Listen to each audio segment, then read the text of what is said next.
They say the wilderness heals a broken heart. At least that's what I was counting on when I packed my gear and headed for Utah's Wasatch National Forest. I was running from the betrayal of losing my fiancée and my best friend to each other, from the noise of my life unraveling. The forest promised solitude, and I was desperate for it. I had chosen an unnamed, secluded area, far from the beaten paths. No tourists, no distractions, no reminders of the life I'd left behind. Perfect. My car groaned down a narrow dirt road until it could go no further. I parked, breathed in the thick pine-scented air, and stepped into the silence. No cell service. Perfect again. I slung my pack over my shoulders and mentally marked the car's location. My plan was straightforward. Hike 4 miles to a lookout point, sit, and maybe feel something other than anger and betrayal. Forging my own trail through the forest felt natural. I was prepared. Maps downloaded, GPS functional. About an hour in, it started to drizzle. The rain was light, but I wasn't in the mood for a soggy trek. I turned back. A mild inconvenience, nothing more, until I saw my car, the tires, all 4 of them, slashed. I froze, my breath catching in my throat. My first thought was that this wasn't an accident. Someone had done this deliberately. My eyes darted to the trees. The rain muffled everything, but I strained to hear something, a voice, a branch, snapping, anything. But the forest was silent, as if holding its breath. I didn't know what to do. My car wasn't going anywhere, and without cell service, walking 20 miles back to civilization didn't seem like a great idea. Too exposed, too slow. Returning to the summit felt safer. High ground might mean cell service, that it was closer, at least. I pushed forward, the rain turning the ground into a slick, treacherous mess.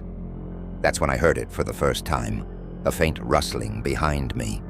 At first I brushed it off. An animal, I told myself. A deer, maybe.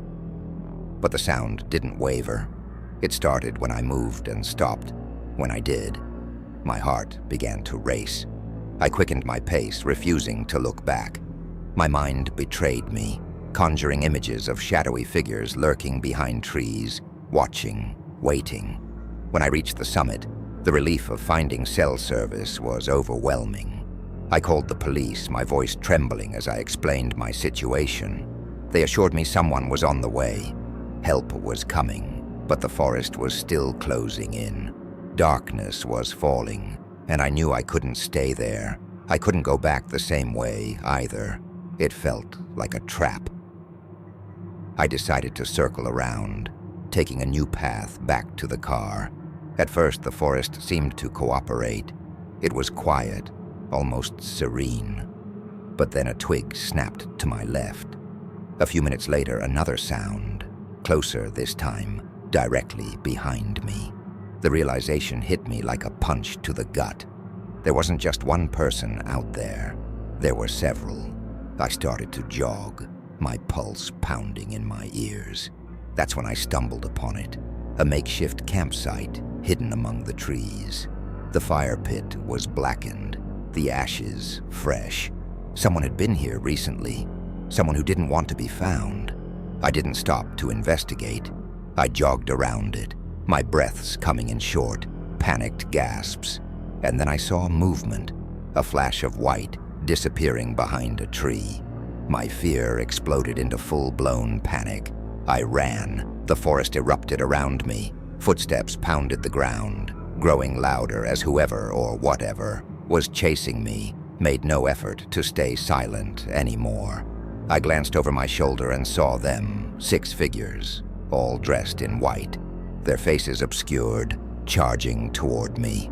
Adrenaline took over. My legs burned, my lungs screamed, but I didn't dare stop. I pushed harder, the figures closing the distance with every second. Then, through the trees, I saw it. My car, and a police cruiser parked beside it. I collapsed near the officer, gasping for air, unable to form words.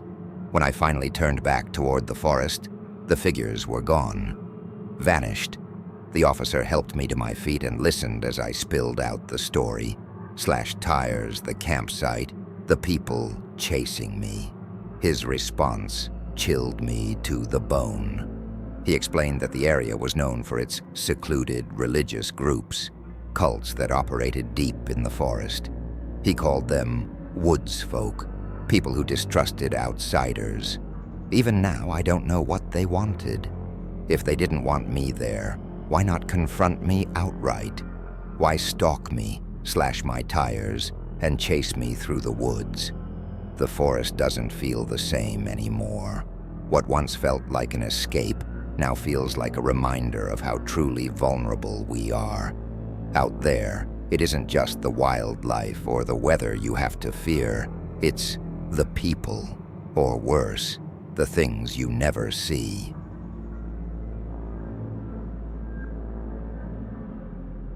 Starting university felt like stepping into a new life, a fresh start, a chance to figure out who I was outside of my small-town bubble. The campus buzzed with energy, and after my parents helped me unpack my life into the cramped dorm room that would be home for the next year, I finally sat on the bed and let it sink in. I was on my own. Later that evening, my roommate arrived. The moment Dale walked in, something about him felt off. His clothes were rumpled, his posture slouched, and his eyes darted around the room as if he were searching for something or hiding from someone. I stood up, extended my hand, and tried to start on a good note. "Hey, I'm Dan." He stared at my hand like it was some alien appendage. After an awkward pause, he chuckled under his breath and finally shook it. His grip was clammy and weak, the kind of handshake that makes your skin crawl. "What's your name?" I asked, when he didn't offer. "Dale," he muttered, barely audible. I tried to make small talk. Where was he from? What was his major? Was he excited to be here? His answers were short and stilted, punctuated by nervous chuckles. Within minutes, the conversation sputtered out, leaving us sitting on opposite beds in silence, the glow of our laptops the only light in the room. By the end of the first hour, I was already fantasizing about switching roommates. Dale wasn't just awkward, he was unsettling. That night, I decided to explore campus, meeting students on my floor and soaking in the excitement of orientation week. When I got back to the dorm, Dale hadn't moved. He was still hunched over his laptop, the screen's pale light casting eerie shadows on his face.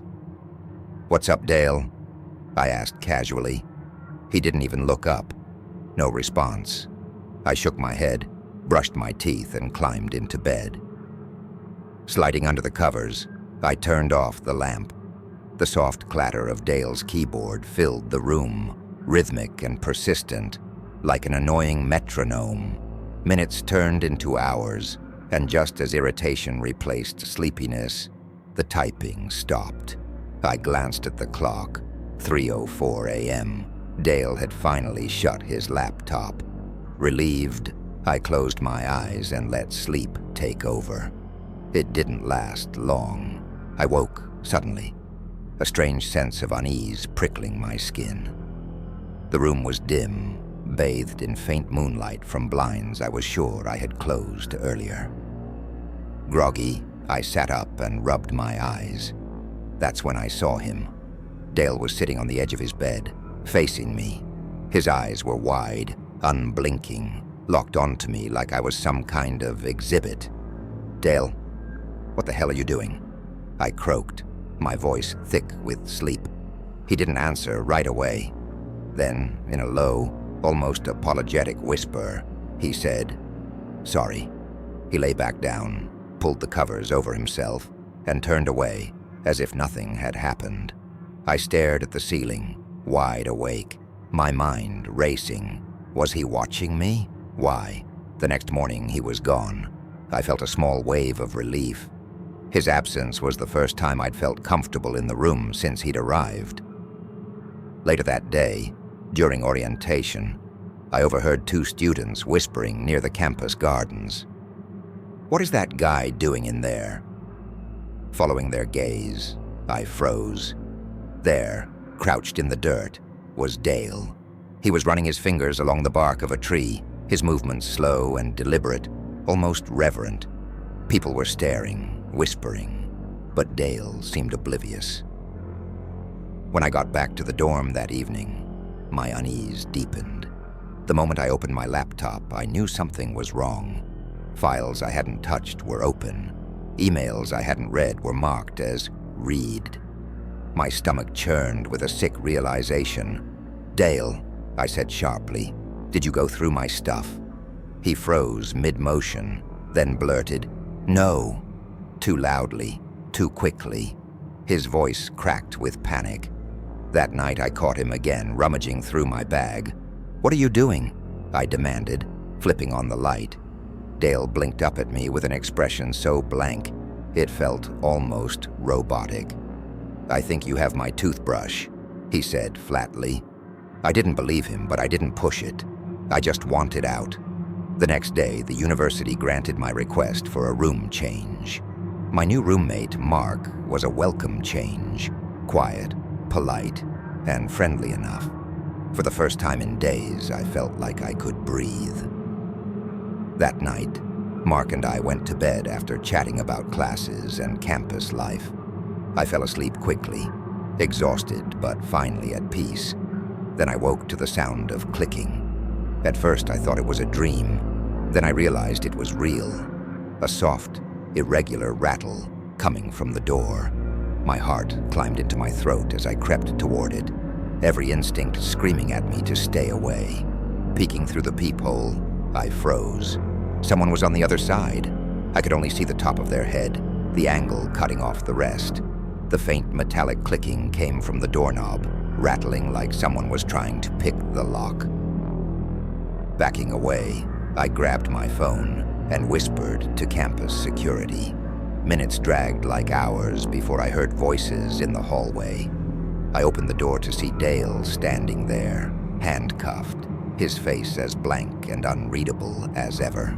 He didn't struggle, didn't argue.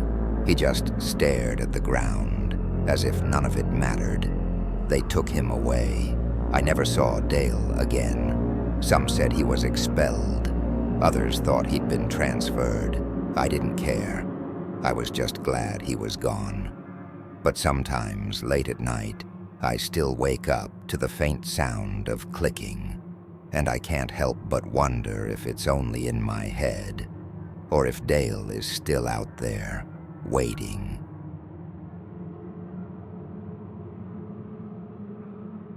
In our early 20s, my buddy Alex and I were die-hard camping enthusiasts, always chasing the thrill of Michigan's wilderness.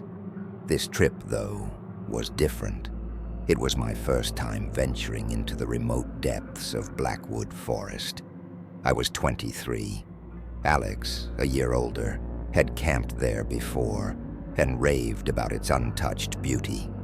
We always planned our trips for weekdays, avoiding the weekend crowds. Alex, the seasoned camper, led the way while I tagged along, carrying half the gear and most of the excitement.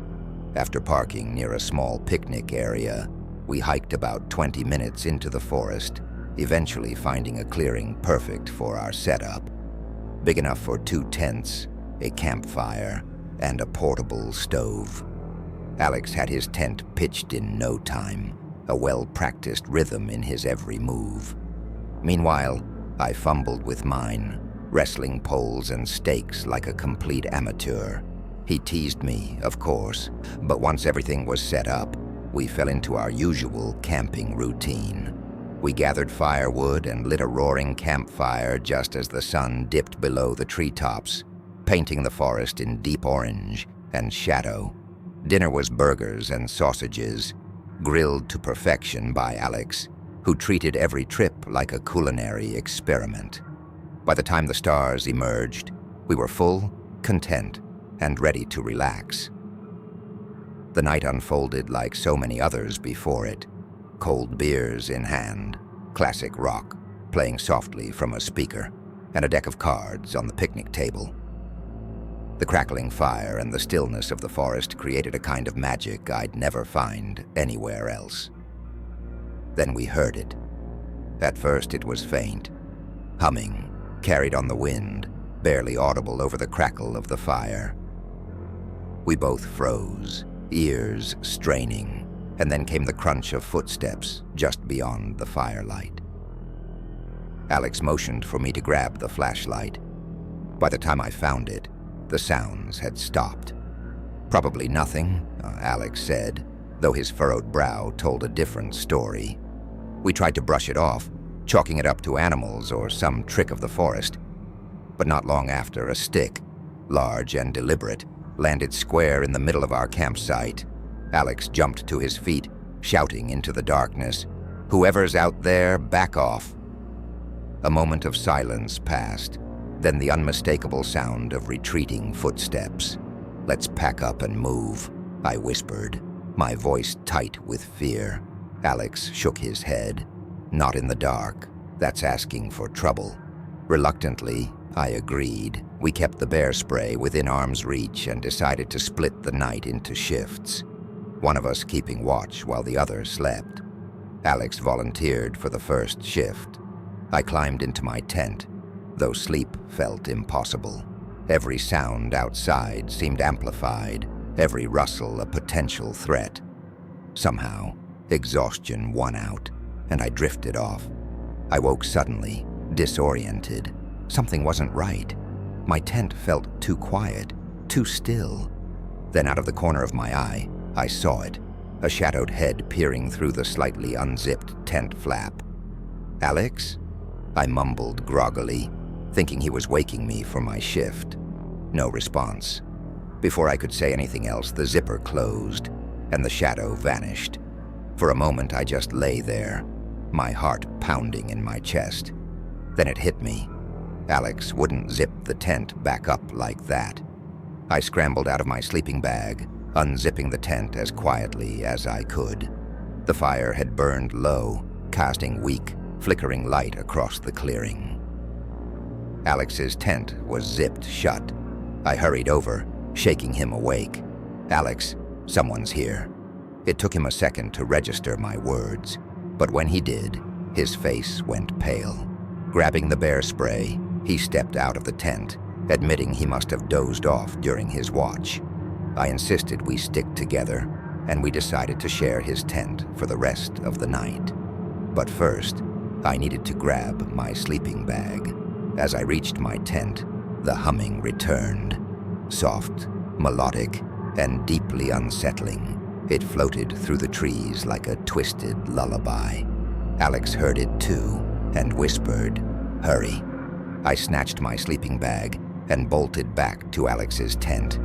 We zipped it shut and huddled inside, clutching the bear spray, too terrified to speak. Every creak of a branch, every rustle of leaves, set my nerves on edge. Hours dragged by, each one heavier than the last, until finally, the gray light of dawn began to filter through the canopy. Without a word, we packed up camp, moving quickly but methodically. Neither of us looked back as we hiked out of the forest. That was the last time we went camping. Even now, years later, I can't shake the memory of that night. The haunting melody, the stick hurled into our campsite, and most of all, the face watching me through the tent flap. The wilderness, once my escape, now feels like a reminder. Out there, you're not always alone.